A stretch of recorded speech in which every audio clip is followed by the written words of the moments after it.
হে everyone, তো আজকে আমি আপনাদের সাথে শেয়ার করতে চলেছি মিষ্টি কুমড়ার ভর্তার রেসিপি। এটা খেতে খুবই সুন্দর হয়।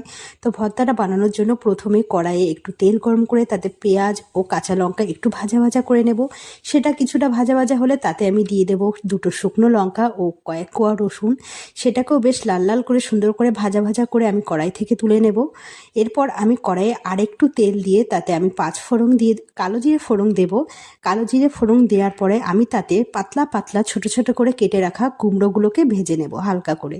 কুমড়োটা যখন অনেকটা লাল লাল করে ভেজে আসবে তখন আমি তাতে দিয়ে দেব সামান্য পরিমাণে লবণ ও একটু হলুদ, যাতে সেটা আরেকটু তাড়াতাড়ি সিদ্ধ হয়ে যায়।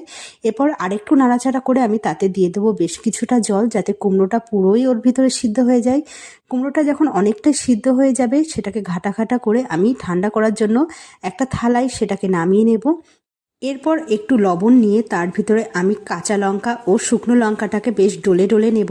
সেটা ডলে ডলে নেওয়ার পর ধনেপাতা, মিষ্টি কুমড়া, সেই বেরেস্তা করা পেঁয়াজ, রসুন, শুকনো লঙ্কা, কাঁচা লঙ্কা একসাথে কুমড়োর সাথে মিশিয়ে নেব। আমি এখানে এক্সট্রা করে আর তেল দেব না, কারণ আমি যখন পেঁয়াজটা ভেজেছিলাম যথেষ্ট তেলই ছিল তার মধ্যে।